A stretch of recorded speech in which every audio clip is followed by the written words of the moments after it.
Assalamualaikum warahmatullahi wabarakatuh. Halo pemirsa Satelit TV, kembali lagi bersama Norika Rahayu di program Pojok Kampus bersama Universitas Muhammadiyah Purwokerto. Dan kali ini kita bersama dengan program studi D4 Teknologi Laboratorium Medis. Oke, di sini sudah bersama dengan kita Sekretaris Prodi D4 TLM ini dan juga ada mahasiswa juga. Jadi kita nanti akan bertiga nih, ramai banget pastinya. Untuk pemirsa di rumah, kita kenalan dulu kali ya, karena tak kenal maka tak sayang. Tapi jangan udah sayang ditinggal ya. Waduh. Oke, ini curhat sedikit gak apa-apa ya. Silakan perkenalan dulu mungkin boleh ya. Oke, pemirsa, perkenalkan nama saya Kurnia Ritmadanti, biasa dipanggil Danti. Saya kebetulan menjabat sebagai Sekretaris Program Studi D4 Teknologi Laboratorium Medik UMP. Oke, Ibu Danti ya? Iya. Oke, selanjutnya. Perkenalkan, nama saya Sekar Arum Rola Destiani. Saya biasa dipanggil Ola. Saya merupakan mahasiswi Program Studi Teknologi Laboratorium Medik D4 UMP semester 5. Oke, kita sudah bersama dengan dosen dan juga mahasiswanya nih. Pasti nanti obrolannya lebih luas lagi. Nah, untuk yang pertama nih, Bu Danti, TLM ini nih keunikannya apa sih dari program studi TLM yang lainnya? Oke, jadi program studi teknologi laboratorium medik D4 itu merupakan program studi yang berfokus pada analisis kesehatan. Jadi kita itu nantinya lulusannya akan bekerja di laboratorium, kemudian mungkin di puskesmas, rumah sakit kayak gitu ya. Dan itu nanti akan membantu ketika dokter itu menegakkan diagnosis, Mbak. Jadi selama ini mungkin masyarakat tahu ya kalau kita sakit itu kita datangnya ke dokter, tetapi nggak serta-merta dokter itu cuma dari gejala terus langsung bisa penyakitnya ini nih kayak gitu. Jadi TLM itu nanti akan membantu dari analisis laboratoriumnya untuk dokter itu bisa tahu ternyata penyakitnya ini, karena dari analisis laboratorium itu kita bisa tahu kondisi tubuh dari pasien kayak gitu. Oke, seperti itu ya pemirsa. Lalu dari segi kurikulumnya seperti apa di TLM ini? Oke, program studi TLM itu merupakan program studi vokasi, kita sebutnya diploma seperti itu ya, setara dengan sarjana. Tetapi yang membedakan adalah kalau pada program vokasi kita akan lebih banyak fokus ke praktikum kayak gitu. Kalau misalkan dilihat dari kurikulum itu antara teori dengan praktikum itu persentasenya sekitar 40-60. Jadi 40% itu teori dan 60% itu praktikum. Karena memang yang kita angkat adalah skill ya, karena kan nanti alumni itu akan langsung terjun di dunia kerja dan mereka itu harus menguasai skill yang ada di laboratorium. Makanya kita fokus banyak ke praktikumnya. Oke, ini mengenai skill nih, emang skill apa sih yang ditekankan di program studi TLM ini? Oke, kalau kompetensi utamanya sebenarnya terkait dengan pengambilan darah, kemudian analisis sampel seperti itu ya. Jadi mahasiswa itu harus paham dengan yang namanya flebotomi nih Mbak. Ini istilah medis ya. Flebotomi itu ilmu yang belajar gimana sih cara pengambilan darah seperti itu. Pengambilan darah itu kan bisa dari darah vena, bisa dari darah arteri kayak gitu ya, tergantung dari kebutuhan laboratoriumnya. Nah, teman-teman mahasiswa itu nanti akan sangat banyak belajar gimana caranya untuk pengambilan darah yang baik, kemudian tidak menyakiti pasien kayak gitu ya, karena kan kebanyakan mungkin pasien takut nih diambil darahnya gitu ya.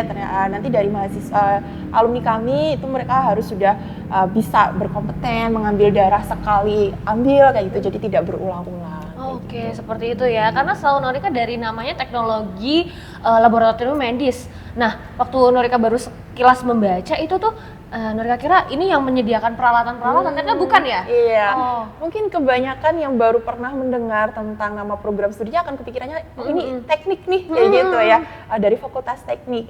Sebenarnya enggak, karena di sini yang dimaksud dengan teknologi itu terkait dengan analisisnya, seperti itu. Jadi kita mengikuti perkembangan teknologi untuk pemeriksaan sampel, pemeriksaan darah, kayak gitu ya. Itu kita akan menggunakan teknologi-teknologi yang terupdate, kayak gitu. Jadi kita menyesuaikan dengan perkembangan zaman nih. Oh ternyata untuk pemeriksaan misalkan penyakit tertentu kita sudah menggunakan teknologi A, nah kita harus menyesuaikan ke situ juga, kayak gitu. Menarik nih. Tadi kita sudah ngobrol sama dosennya ya.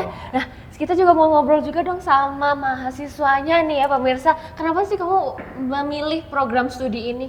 Coba boleh diceritain ke pemirsa. Oke, jadi sebenarnya saya milih TLM itu awalnya emang sebenarnya arahan dari orang tua ya. Tapi emang itu arahan yang saya butuhkan karena saya sendiri belum tahu awalnya mau kemana gitu.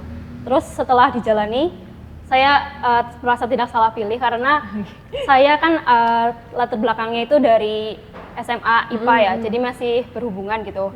Ada biologi, ada kimia, itu masih menyambung. Terus setelah dijalani juga ternyata saya enjoy karena asik gitu kan meneliti di laboratorium gitu. Jadi kayak orang-orang yang penelitian gitu, terus nggak yang langsung ke pasiennya gitu, nggak. Jadi saya enjoy gitu dan suka ke TLM.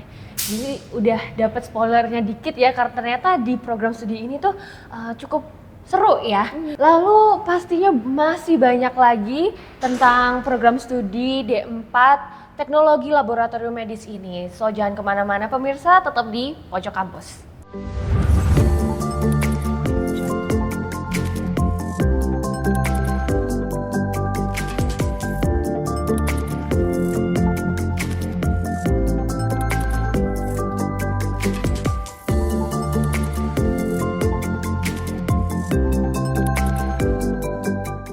Kembali lagi pemirsa bersama Norika Rahayu di program Pojok Kampus bersama program studi D4 Teknologi Laboratorium Medis Universitas Muhammadiyah Purwokerto.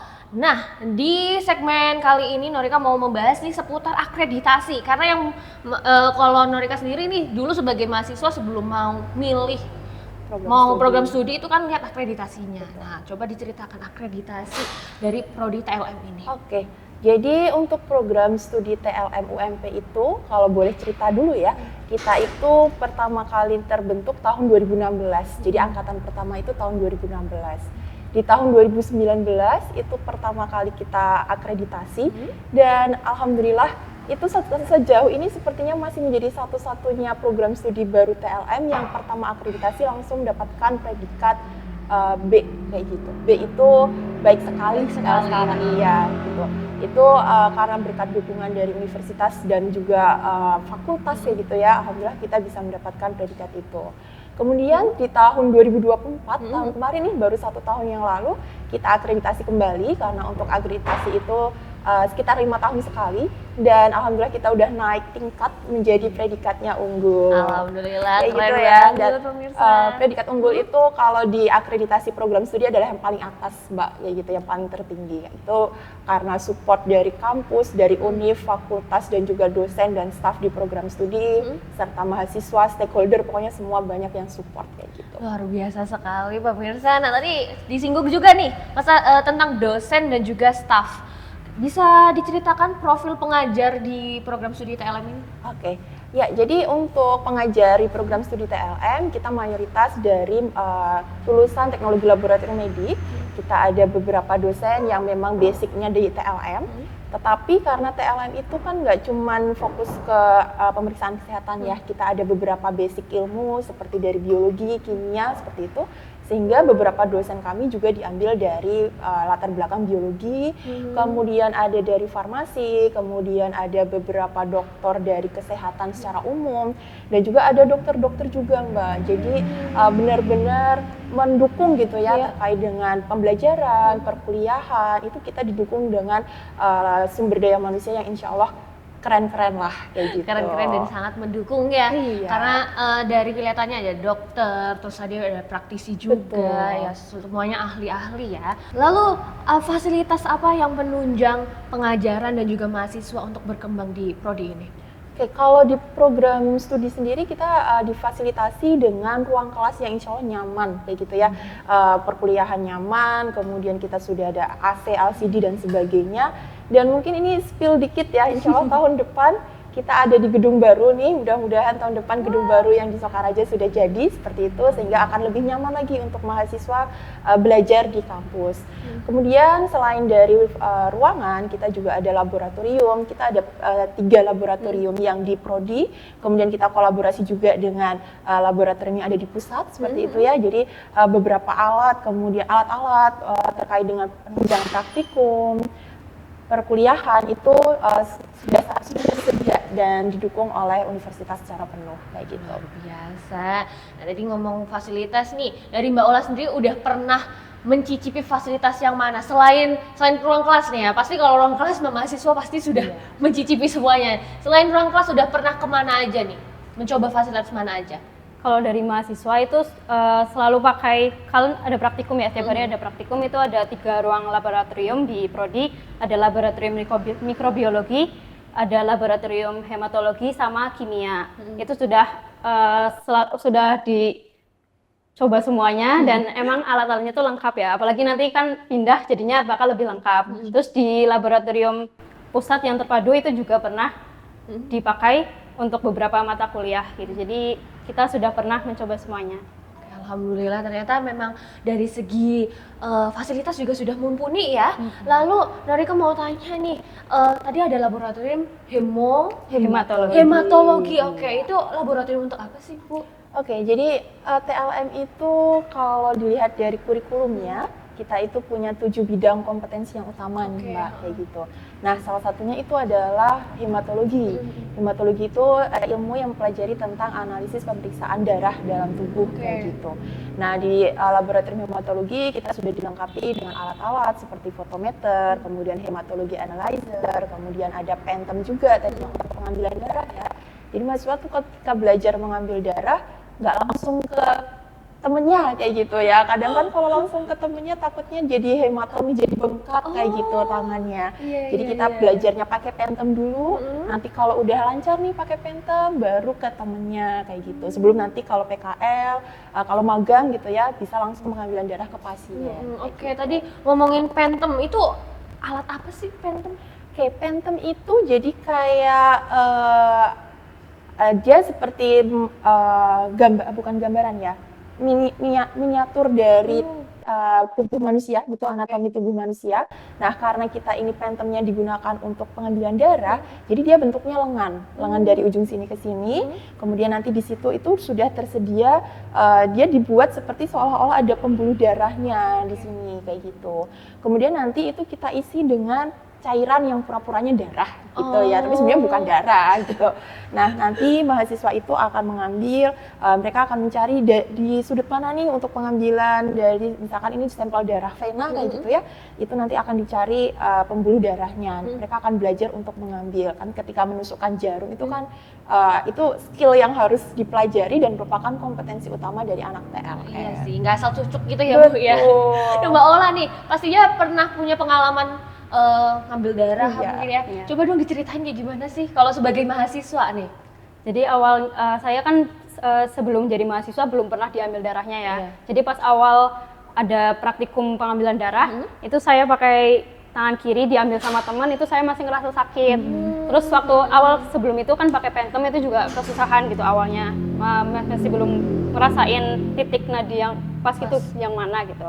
Tapi setelah dicoba berulang kali, terus setiap minggu itu kan butuh sampel darah untuk diperiksa, nah itu udah mulai lancar gitu. Jadi memang pas awal tuh ada yang nangis, ada yang sampai takut gitu, Mbak, karena ya belum pernah diambil gitu. Termasuk saya juga sakit tapi nggak sampai nangis sih, terus itu berhasil. Kasian banget ya teman-teman yang pada nangis itu. Well, tapi jangan pada takut. Untuk pemirsa semuanya pastinya bakalan terus diawasi dengan dosen dan juga tenaga pendidik laboratorium yang lainnya. Nah, nanti kita bakalan membahas lainnya lagi seputar PKL dan magang, karena tadi sudah di-mention nih sama Bu Danti. Danti ya mengenai magang juga. Nah ini yang paling menarik nih menurut Norika. Jadi jangan kemana-mana, tetap di Pojok Kampus.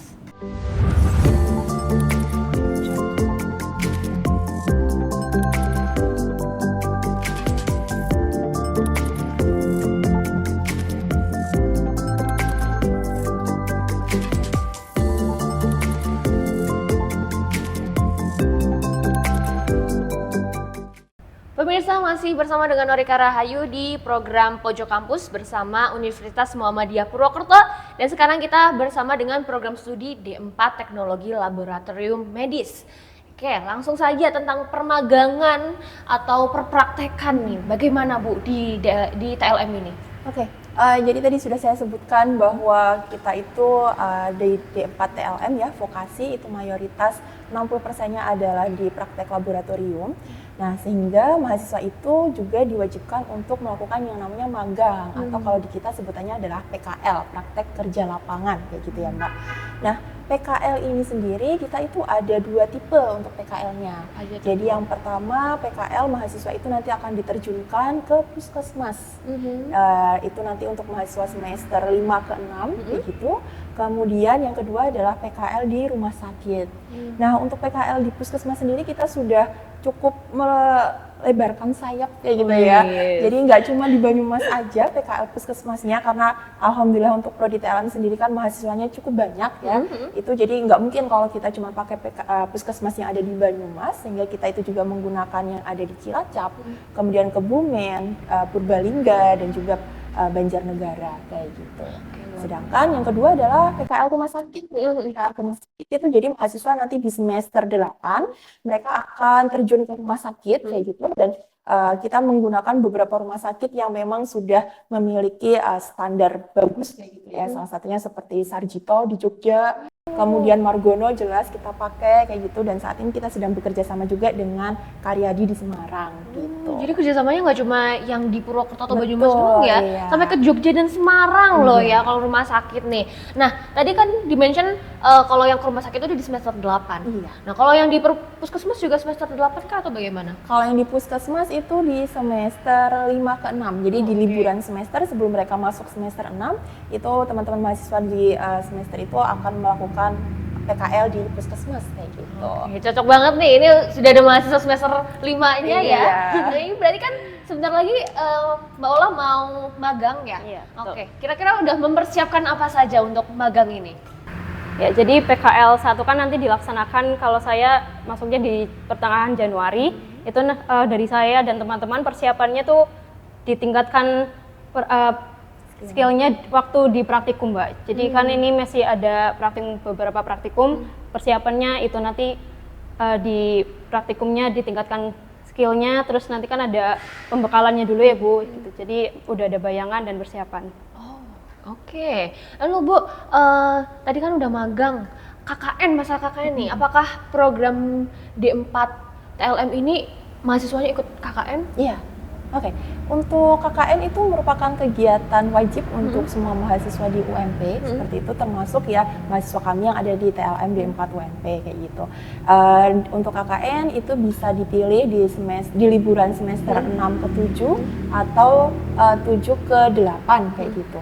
Tetapi biasanya untuk mahasiswa TLM itu mereka lebih dominannya ngambilnya di semester 6 ke 7, karena kalau 7 ke 8 kan tadi ada PKL ya, Iya, betul. ada PKL puskesmas, kemudian yang semester 8 ada PKL ke rumah sakit kayak gitu. Takutnya nanti tumpang tindih atau misalkan bebannya terlalu berat kayak gitu ya, takutnya stres gitu.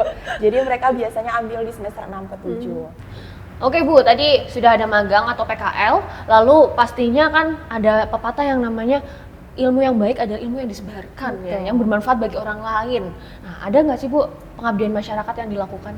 Ya, untuk pengabdian masyarakat biasanya kita dosen itu setiap tahun pasti selalu mengajukan hibah, baik itu internal, kemudian kalau eksternal kita bisa dari Risetmu ya yang didanai oleh Muhammadiyah, atau dari BIMA yang dibiayai oleh Kemendikbud.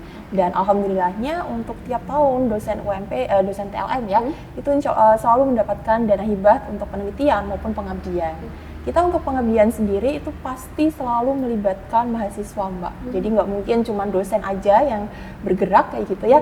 Jadi kayak ketika ada pengabdian, kita libatkan mahasiswa untuk ikut serta dalam misalkan ada penyuluhan, kemudian misalkan ada praktek. Ini kayaknya Mbak Ola kemarin sempat diajak juga Bu. ya untuk pengabdian dari dosen kayak gitu.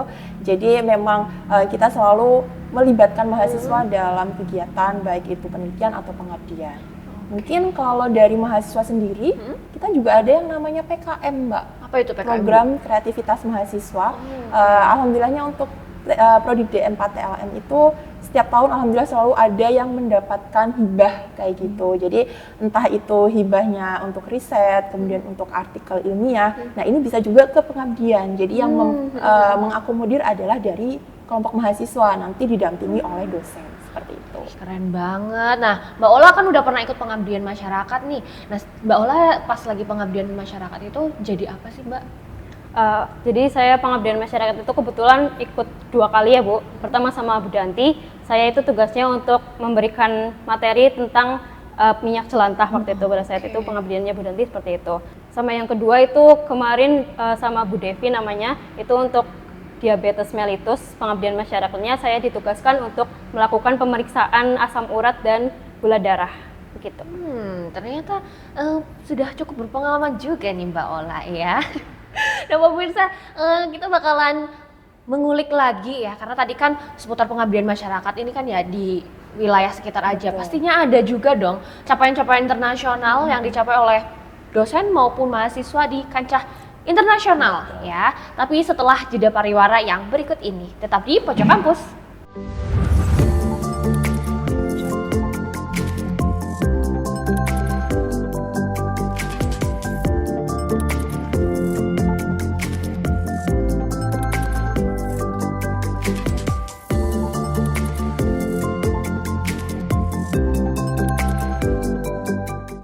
Pemirsa Satelit TV masih di program Pojok Kampus bersama Norika Rahayu dan juga Universitas Muhammadiyah Purwokerto di program studi D4 Teknologi Laboratorium Medis.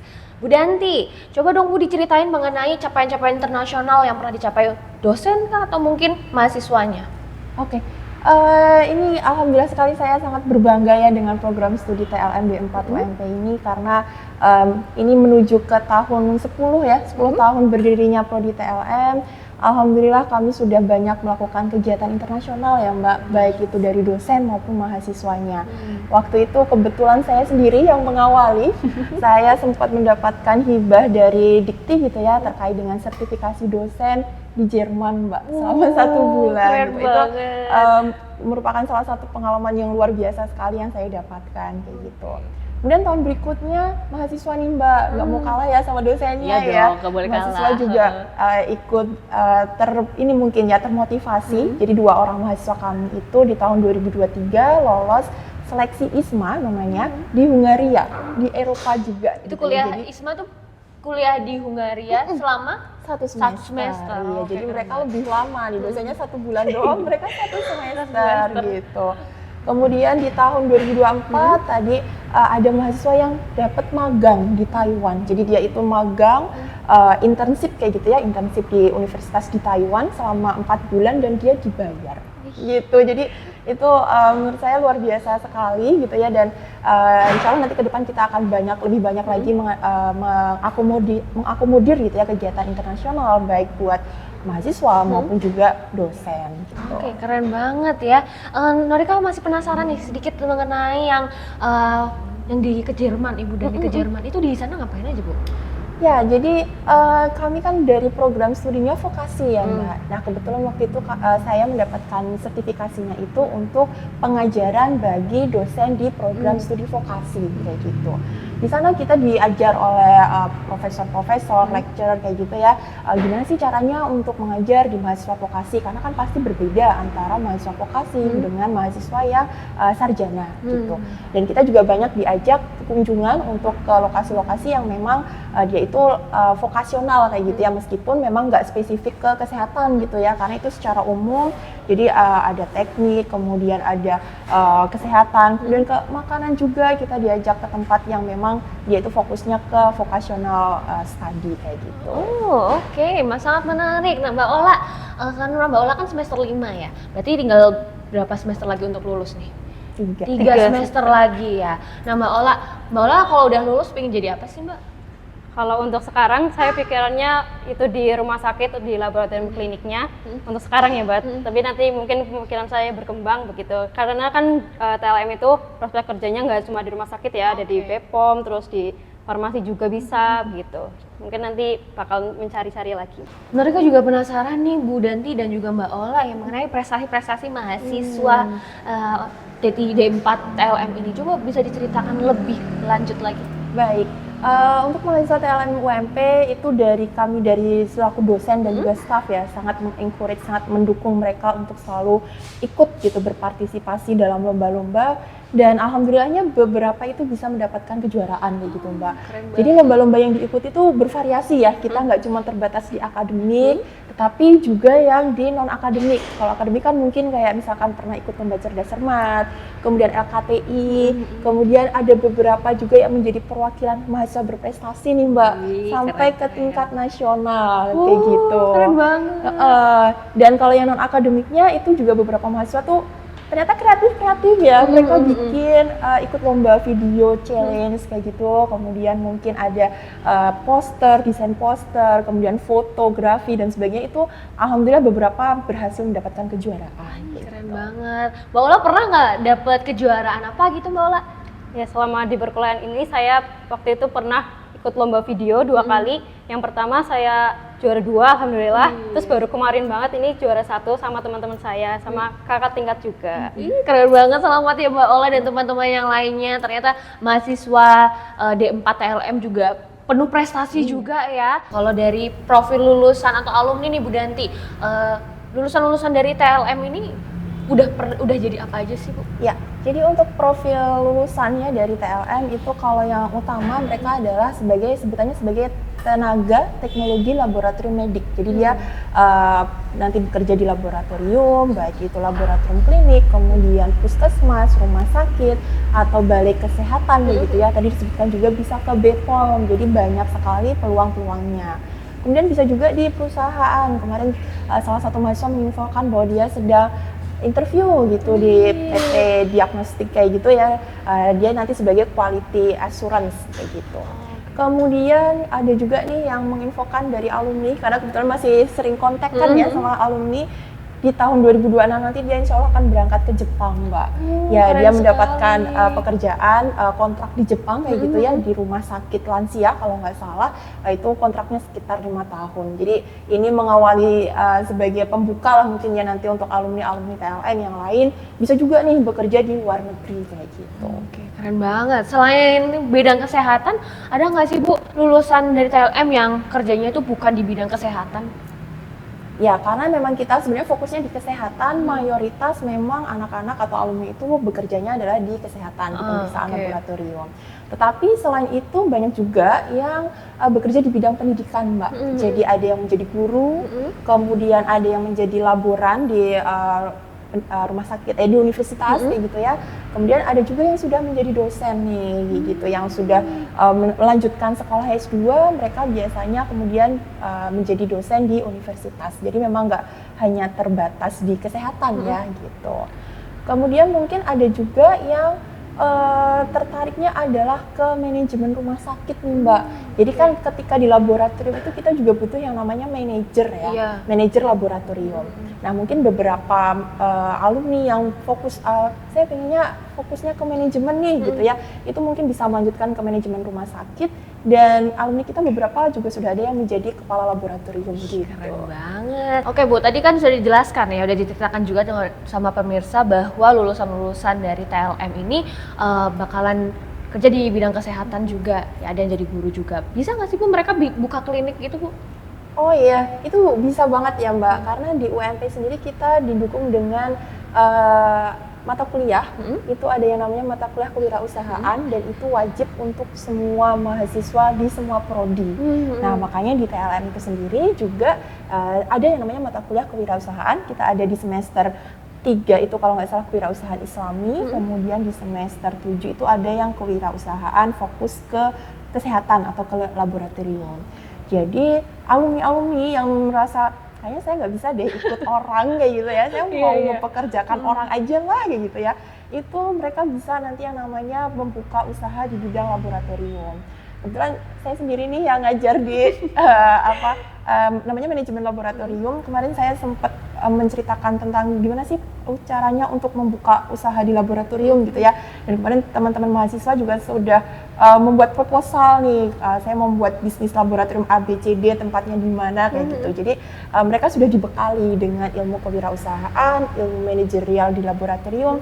Jadi kalau misalkan nanti setelah lulus kok nggak mau bekerja ikut orang, mereka misalkan saya punya modal nih buat buka laboratorium, bisa banget karena mereka sudah ada ilmunya gitu. Oke, luar biasa sekali pemirsa. Tentunya nanti kita bakalan lanjut lagi nih. Pastinya pemirsa di rumah juga penasaran gimana caranya buat daftar ke program studi TLM ini. Nah, makanya jangan kemana-mana, tetap di Satelit TV.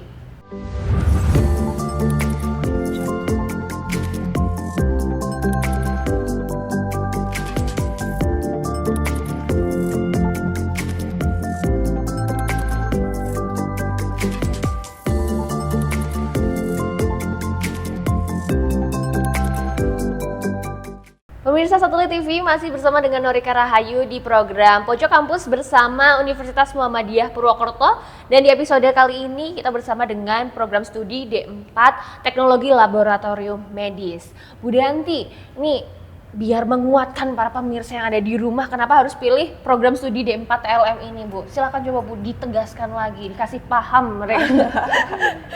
Kasih paham ya. Oke, jadi program studi TLM D4 UMP seperti tadi yang sudah saya sebutkan, kita sudah terakreditasi unggul. Kemudian kita juga punya keunggulan, tadi kan saya sebutkan bahwa kompetensinya itu ada 7 bidang ya, Mbak. Nah, keunggulan utama kita itu adalah fokusnya di mikrobiologi. Seperti yang kita ketahui bahwa di Banyumas sendiri sebenarnya kasus terkait dengan infeksi penyakit karena mikroorganisme itu masih cukup tinggi gitu ya. Ada TB, kemudian malaria, kemudian kemarin kita sempat COVID juga itu kan karena virus ya. Nah, kita keunggulannya di bidang mikrobiologi ditunjang dengan dosen-dosen yang insya Allah kompeten ya, dari biologi, kemudian fokusnya ke mikrobiologi, dokter-dokter juga yang membantu kita mengajar itu juga banyak yang spesifikasinya di mikrobiologi. Selain itu laboratorium juga insya Allah kami sudah lengkap ya terkait dengan laboratorium mikrobiologinya, sehingga kalau misalkan nih teman-teman yang mau mendaftar ke TLM UMP insya Allah nggak akan salah pilih kayak gitu. Yes. Sudah dikasih paham, harusnya langsung mantep buat daftar di program studi D4 TLM ini. Nah, tapi gimana caranya untuk mendaftar menjadi bagian dari mahasiswa program studi D4 TLM? Untuk pendaftaran di program studi TLM sendiri, kita bisa melalui biro yang ada di UMP, namanya adalah Biro Publikasi dan Admisi. Jadi teman-teman yang mau mendaftar itu bisa langsung datang atau bisa mengakses melalui website kayak gitu. Atau kalau misalkan masih pengen tanya-tanya dulu bisa melalui Instagram. Kita punya Instagram, insya Allah aktif gitu ya adminnya. Jadi kalau misalkan nanti mau tanya-tanya dulu nih kira-kira di TLM itu gimana sih kayak gitu ya, itu bisa nanti mengakses di Instagram TLM_UMP. Kemudian mungkin tambahan lagi ya Mbak, boleh apa ada itu, namanya program rekognisi pembelajaran lampau. Apa itu? Oke, itu kalau dulu kita sebutnya adalah alih jenjang. Jadi mungkin kalau masyarakat lebih familiarnya dengan kelas karyawan, Mbak. Itu adalah untuk teman-teman yang dulu dari lulusan D3, kemudian mau alih jenjang ke D4 kayak gitu. Jadi kuliahnya hanya 1 tahun dan itu biasanya kita kuliahnya weekend, Sabtu Minggu secara online. Tapi mungkin ada beberapa kali ketika praktikum ya, mahasiswa diminta untuk hadir ke kampus gitu. Oke, baik. Lalu Bu, Norika mau tanya nih, ini kan karena di UMP ya. Nah, buat pemirsa yang non-is, bukan Islam nih Bu, boleh nggak sih Bu ikutan juga jadi mahasiswa di sini? Boleh banget. Jadi UMP itu tidak terbatas ya, kita nggak membatasi bahwa harus dari Islam seperti itu. Ini aja sudah banyak beberapa mahasiswa yang memang non muslim gitu ya. Di TLM sendiri juga ada beberapa yang non muslim dan alhamdulillah mereka tidak merasa terus jadi dipinggirkan gitu ya, karena minoritas. Insya Allah mereka tetap mendapatkan fasilitas yang sama. Selain itu juga di mulai tahun ajaran ini kemarin kita juga dapat mahasiswa internasional, Mbak. Jadi, dari mana itu, Bu? Dari Yemen. Alhamdulillah bergabung dengan prodi TLM dan nantinya ikut berkembang gitu ya. Insya Allah ikut berkembang di prodi TLM gitu. Oke, Bu, Norika mau tanya lagi nih mengenai beasiswa. Pasti juga pemirsa di sini pingin kuliah tapi takutnya biayanya terlalu mahal. Ada beasiswa yang ditawarkan tidak, Bu? Oke, kalau beasiswa itu secara umum dari UNIF ya, kita banyak menawarkan beasiswa. Biasanya ada untuk yang hafiz Al-Quran, kemudian mungkin beasiswa yang berprestasi, baik itu secara akademik maupun non-akademik gitu ya. Jadi nggak harus misalkan dari nilai rapat aja, tapi misalkan dia punya prestasi di bidang non-akademik, itu juga bisa mendaftar melalui jalur beasiswa. Atau yang lainnya juga ada yang namanya beasiswa yatim gitu ya. Jadi untuk teman-teman yang mungkin secara ekonomi tidak terlalu mampu, itu bisa mendaftar melalui itu. Gitu. Oke, sudah diyakinkan dengan Bu dosennya langsung. Kalau dari Mbak mahasiswanya nih, Mbak Ola, coba dong diyakinkan para pemirsa yang ada di rumah untuk masuk ke program studi D4 TLM ini. Ya, buat pemirsa di rumah yang masih bingung masuk kemana, yang sekarang masih SMA masih bingung masuk kemana, silahkan bergabung bersama kami TLM UMP. Apalagi kalian yang tertarik sama bidang kesehatan, sama penelitian, sama biologi, kimia, silahkan bergabung dengan kami karena kami sudah terakreditasi unggul dan pasti pengajarannya sangat kompeten dan bagus. Oke. Buat Norika mau tanya lagi nih, untuk anak-anak SM, ini terbatas untuk anak-anak SMA kah atau SMK boleh atau bagaimana nih, Bu? Oke, untuk calon pendaftar di prodi TLM sendiri tidak ada pembatasan ya, Mbak. Kita bisa dari SMA, kemudian dari SMK, SMK Kesehatan, SMK Farmasi, atau SMK yang lain itu juga boleh masuk. Untuk anak-anak SMA sendiri nggak harus dari IPA juga, misalkan dari IPS, tapi kok merasa pengen ya saya jiwanya di kesehatan nih, pengen coba di analis kesehatan, itu boleh, silakan masuk. Jadi saya mau cerita dikit dulu, ada mahasiswa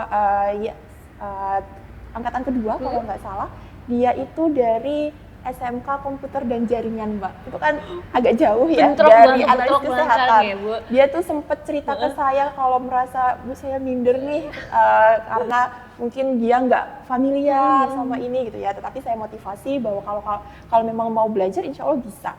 Dan pas lulus dia menjadi mahasiswa terbaik saat wisuda. Wah, keren banget tuh pemirsa di rumah ya. Jadi setiap ada kemauan pasti itu ada jalan ya, Bu. Apalagi kalau masalah tentang belajar ya. Walaupun sekiranya kelihatannya kok kita kayaknya ketinggalan banyak banget, tapi kalau misalkan cuma direnungi aja, nggak dibarengi sama usaha ya cuma ya, Bu. Betul. Ya. Oke, Bu, karena ini kita sudah di penghujung segmen, apakah ada kata-kata untuk para pemirsa di rumah? Pastinya ada dong. Silakan, Bu.